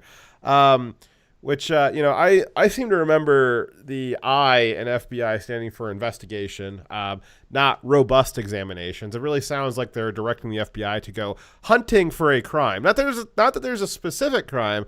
They just want the FBI to go look around and see if you can find anything that we can pin on them. That's not what Well, it is what the FBI does now. It's not what an American, I guess, police agency is supposed to do. It's supposed to be innocent until proven guilty, and you need to unreasonable search and seizure, all that crazy stuff, all that crazy constitutional stuff. What were they thinking, those founding fathers? But no. So now the Democrats are specifically requesting that they would like the FBI to do what the FBI has already been doing, which is to go after their political adversaries in search of crimes and keep investigating until they find something or until they destroy the company, which they've already destroyed Parler. But now they're going to start going after the CEO specifically and going after him personally to see if he is involved in inciting erections, which is impossible because porn's illegal on Parler. So he's definitely not inciting erections. He may probably not have been inciting insurrections, though, which is what they want to pin on him. But they're going to have to get in line if that becomes precedent that social media, not the social media platform, but just having people on your platform that wanted to go to a riot. If that becomes something to go after your entire platform for, man, Twitter's not going to like that precedent. Now there's Facebook. Oh, no. They're on the right party. They have the right politics. They won't be held accountable for that. Come on. So one of the things that the Democrats would also like the FBI to look into is the Russian ties that Parler has. Because after getting chased off of the American Amazon servers, Parler has tried to re-platform on anybody that will take them. The only one that would take them was a Russian host. And so because they've created a partnership with Russia, a Russian company 3 days ago, after having been chased out of America by the Democrats are now using this as an excuse to say, well, now they've got Russian connections, and they're trying to bring up all this stuff that's linking it to Russiagate and all that stuff that's disproven, saying that Parler joining up with Russia is just an extension of Trump having stolen the 2016 election alongside the Russians. So if you thought Russiagate was dead, you're dead wrong. That was a good one. Very good. You can read a few of these. So I copied these out of the public, like the press release. So these should be like ready to read if you want to start reading one of these. Gotcha. So the Domestic Terrorism Act. Domestic Terrorism Prevention Act. Yeah, so this is an act they're putting on the floor for a vote. And it's got all sorts of really fun stuff in it. Domestic terrorism prevention, that sounds good, doesn't it? Sounds good, but usually anything Congress produces is not good. They should probably put the word Patriot in there somewhere. Then they would then you'd know it was good. I'd actually trust it less. Oh. So the what are you not a Patriot, Dyer? The Domestic Terrorism Prevention Act of 2021 would strengthen the federal government's efforts to prevent, report on, respond to, and investigate acts of domestic terrorism by authorizing offices dedicated to combating this threat, requiring these offices to regularly assess this threat and providing training and resources to assist state, local, and tribal law enforcement in addressing it. So that sounds a lot like a duplication of an existing branch, right? Which one? The FBI.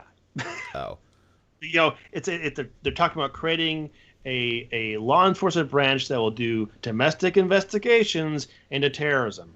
Yeah, but when it's terrorism, terrorists don't really fall under the Constitution, and so you can do extra things to them in the way that you investigate them. The FBI is kind of they're kind of limited. It's really bad. It's just inconvenient that they're limited by the Constitution. So they take conservatives, which they're going to then rebrand as white supremacists. Well, let's finish reading this here. You can go off in a second. Let's finish reading this part here. So, so the Domestic Terrorism Prevention Act would authorize 3 offices, one within each of the Department of Homeland Security, the Department of Justice, and the FBI. So each one of those would get a new internal department. So this isn't creating just one new department; it's creating 3. Great. So those new internal agencies will investigate and prosecute cases of domestic terrorism. The bill also requires that these offices provide Congress with joint biannual reports assessing the state of domestic terror threats with specific focus on white supremacists. So it's you have to. They're creating an imperative that these agencies, they need to be continuously finding white supremacists so that they can report on it to Congress every 2 years. Because if they just come to Congress one year and they're like, well, we didn't find anything, Congress is not going to be happy with that. So now they're mandated to find it. They have to go out there and find. It doesn't matter if it's real or not. They just need to find anything that could be white supremacists.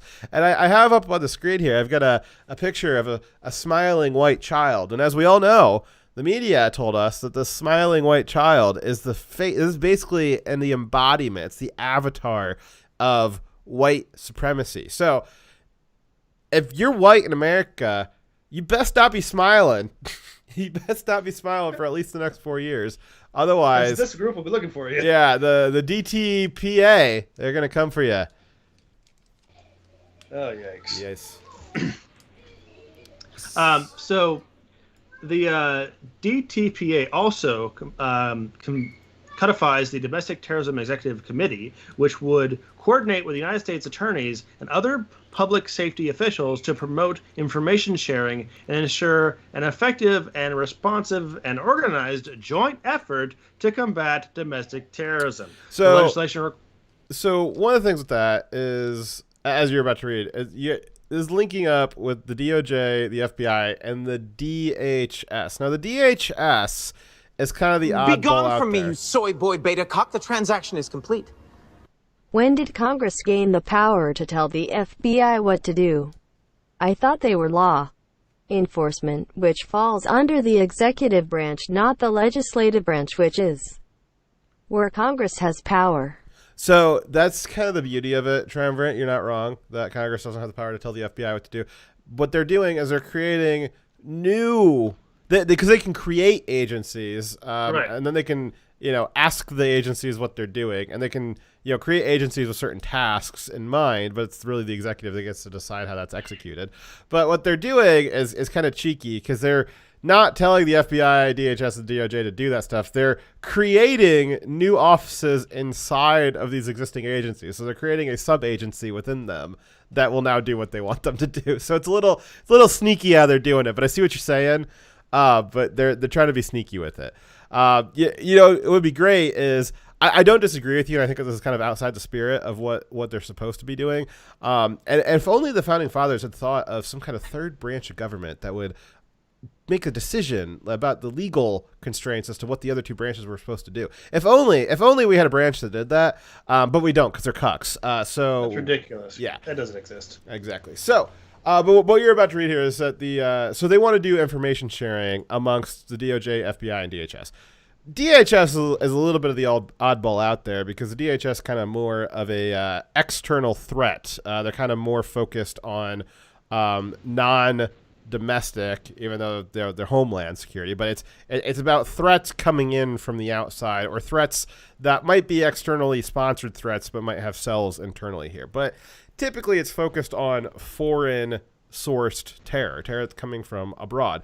And so they're not restricted in the way that they do investigations to the Constitution, the way that the FBI and the DOJ are, because they're not typically looking at domestic people. So they're not bound by unreasonable search and seizure and that sort of stuff when they're spying on or receiving intel on foreign adversaries. Like DHS will source intelligence from the CIA, which when the CIA is investigating foreign sources, they're not bound. They're not bounded to by the Fourth and Fifth Amendment. Then you've got the Five Eyes Alliance. That is, if we want to spy on an American citizen, well, we don't do that. We will just call up one of our allies in the Five Eyes Alliance, which is Britain, Australia, New Zealand, and I can't remember the other one.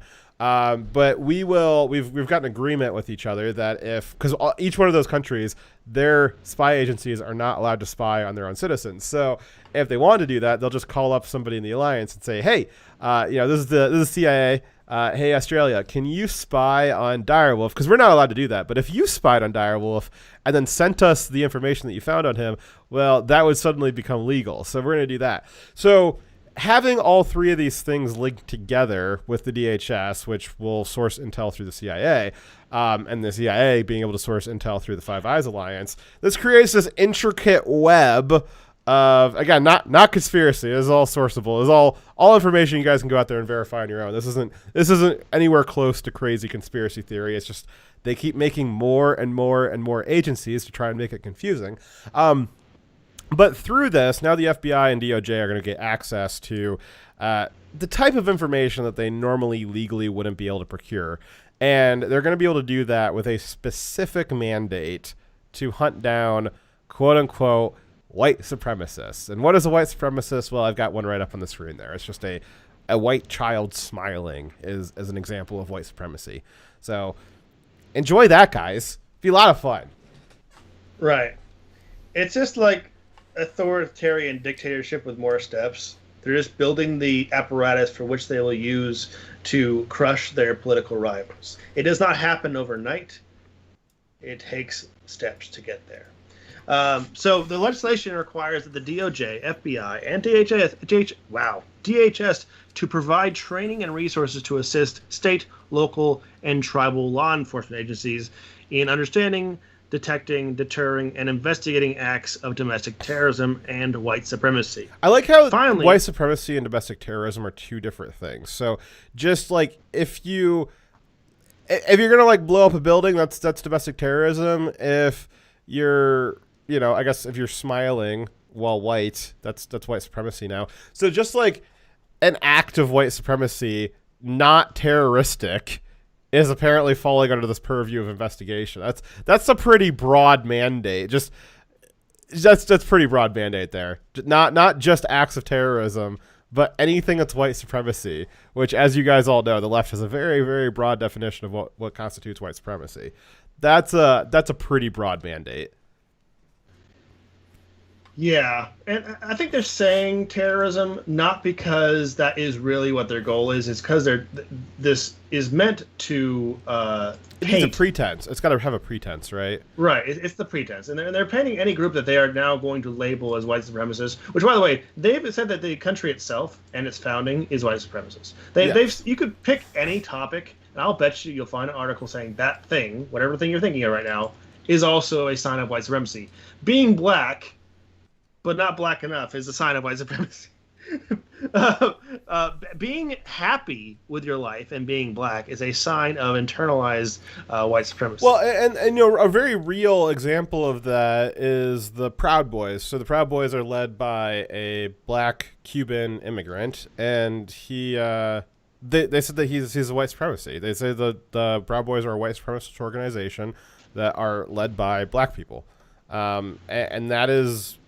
I can't imagine anything else but the Proud Boys was in the minds of the Democrats when they were writing this bill, because that is what they've been pushing in the mainstream media for months now, nearly a year, that the Proud Boys are a white supremacist organization that is causing terror in the streets. And they now want to create an organization that hunts down white supremacists that are causing terror in the streets. And the Proud Boys are, well, not much terror in the streets. That's debatable. I'm not gonna debate that now. But certainly they're not white supremacists. Not all of them.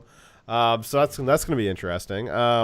Yeah, are they gonna go after Antifa, which is led primarily by white people and espouses ideas that, such as black people are unable to have good time management and shouldn't be expected to have complex reasoning skills?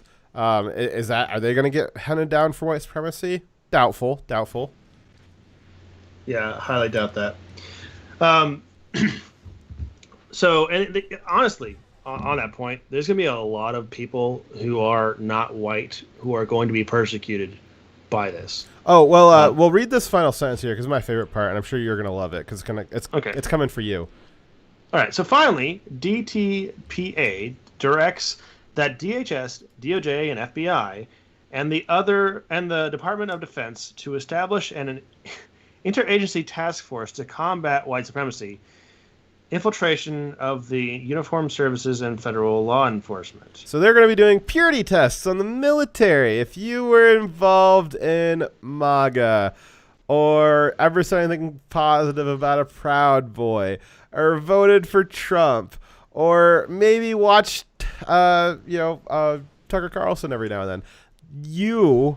If you wear the uniform, they're coming for you. They're coming for you. Yep. I mean, I don't see how you would not be on the list of people getting investigated in the next 4 years, Dyer. I can't imagine I wouldn't be. Again, not because you're a white supremacist. I think we've pretty solidly established that you're not. But based off what the current definition of white supremacy is, which is any idea that the left doesn't like, anything that's mainstream conservative has been deemed white supremacy. And that's just within the government. When you broaden that out to what the culture thinks, which the culture will eventually become, it's already becoming the law. That's what we're seeing with this. But the fervor with what the culture has, what the mainstream media, what Hollywood, all that is saying, what the academics are saying, is that just white existence itself, a white person existing, is itself white supremacy. A white child smiling is white supremacy. The entire country, the history is white supremacy. Now maybe this agency is not going to start off with that extreme of a view on white supremacy, but I can guarantee you they're going to start classifying things white supremacy that are just regular conservative thought and idea. And you could say that, it's not going to go there right away, but look at the people who are creating it. Nancy Pelosi, Maxine Waters. These people have already openly advocated for policies, and Biden has also done this, where their view of how to combat racism in the past is with racism now. That is that is their policy. That is a driving principle behind the policies that they are going to create. Is they think that the only way to fix past injustices is new ones. So I don't see why this new framework that they're creating be used to do that. Your wife's going to be really confused when you tell her that you got fired because you're a white supremacist. She'll be like, what? Yes. She'll be like, I always suspected. You're not white wife. It's going to be very confused. So that's going to be a lot of fun. I can't wait for that. Let's see. The legislation is nearly identical to something that they tried to pass last year, and the one that they tried to pass, the one that they tried to pass, they're working on this year. Like they just introduced this, they'll probably try and pass it in the next month.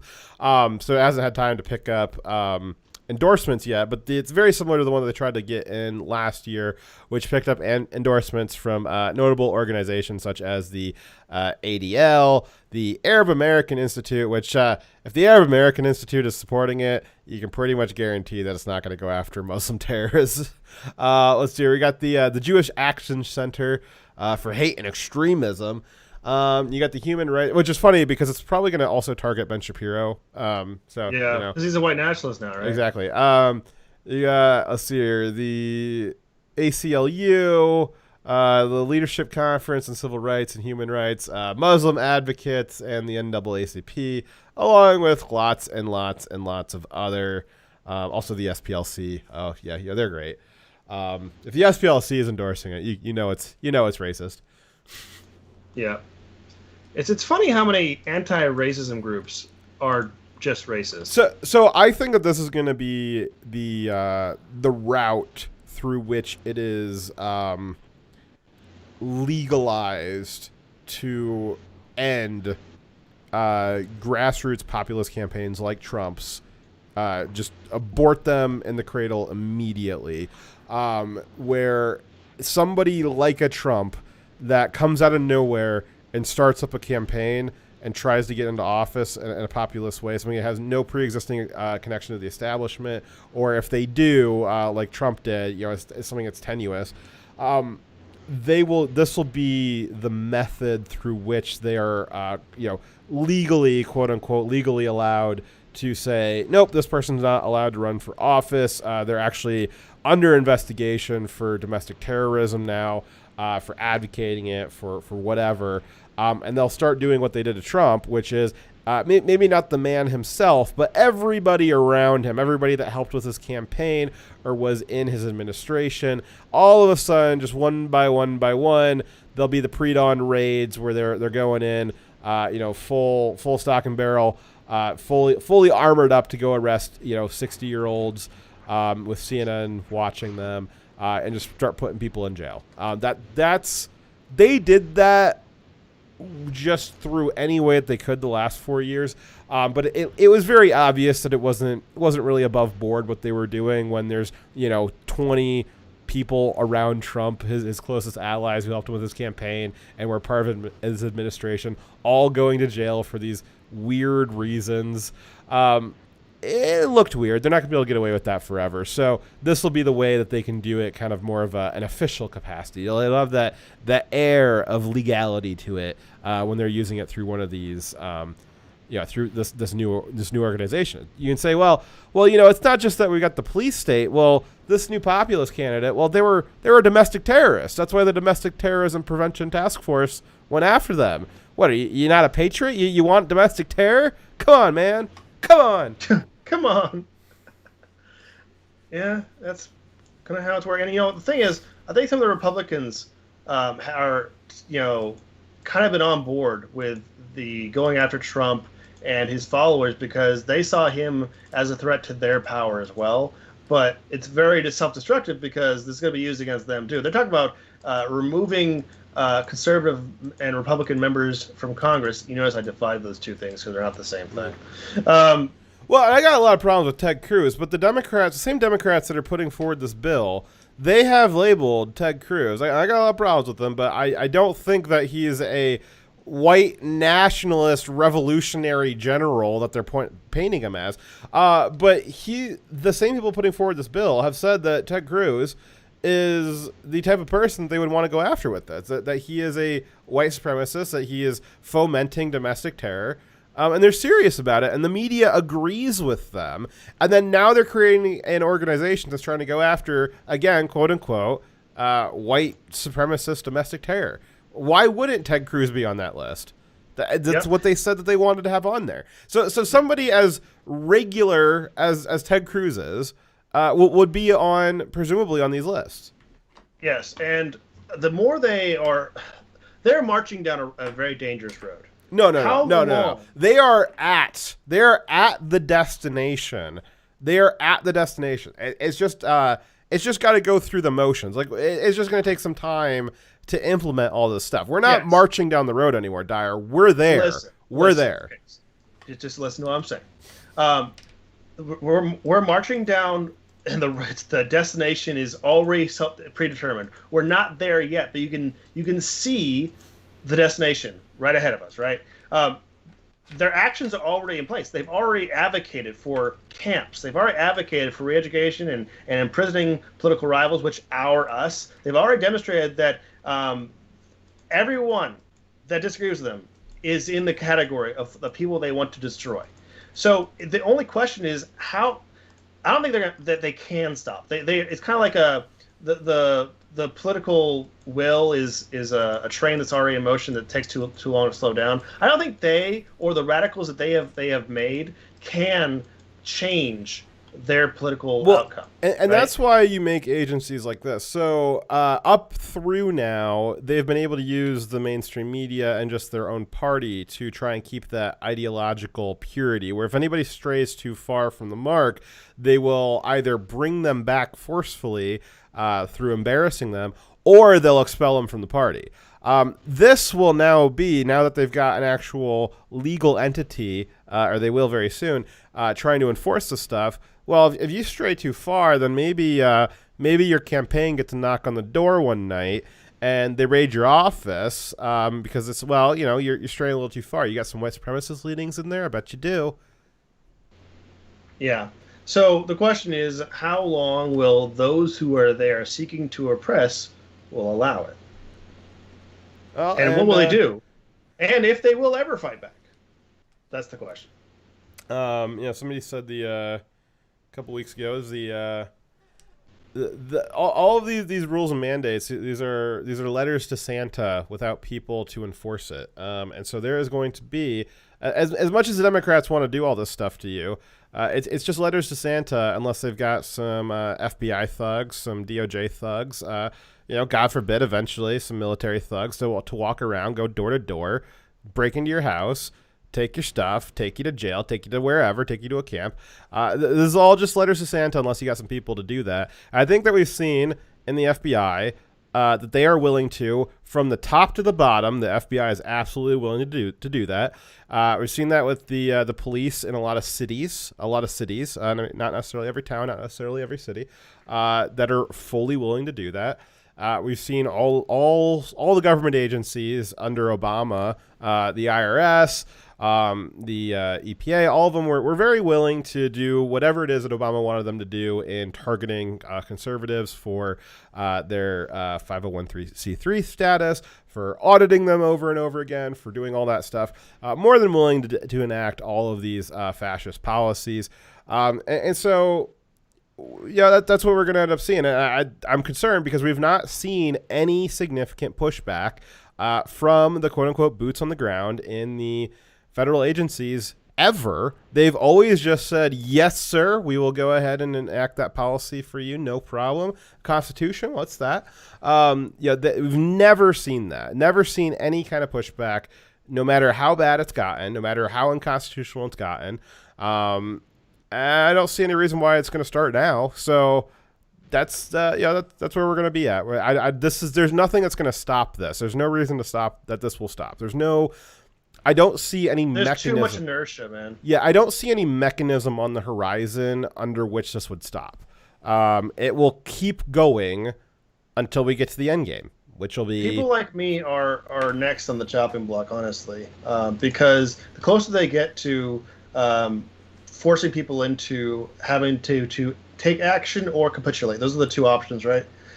When you force people in that decision-making process, you're going to get some people who are going towards action, and they're going to want to remove people who are in any kind of position of power to resist their tyrannical, demands. And so people like me in the military who would not follow their orders, they're going to want to remove. People in law enforcement, they're going to remove them. So, moving on from discussion about legal and illegal orders, because we said we weren't going to talk about that. Maybe we move on to the next one. Where are we at? DC troop deployments. A lot of fun. I think I lost my place. Just jumped to my spot after the. You gotta skip YouTube or to get off YouTube then. Yeah, I guess. No, it's more to encourage people to go follow us on DLive because YouTube hates us and will eventually be dropping us. So for the 6 people who are watching us on YouTube right now, please follow the link in the description to follow us to DLive. If you have a YouTube account, you can make one on DLive very easily. Just because, YouTube is banning a lot of people who do content like us. And if you want to see the full show, follow us on DLive or Twitch. The one guy on Twitch who's just valiantly watching us there every day. Are you sure it's not just you that it's counting? I'm not on Twitch. I'm looking from the restream window. Okay. Yeah. All right, you guys on YouTube. Goodbye.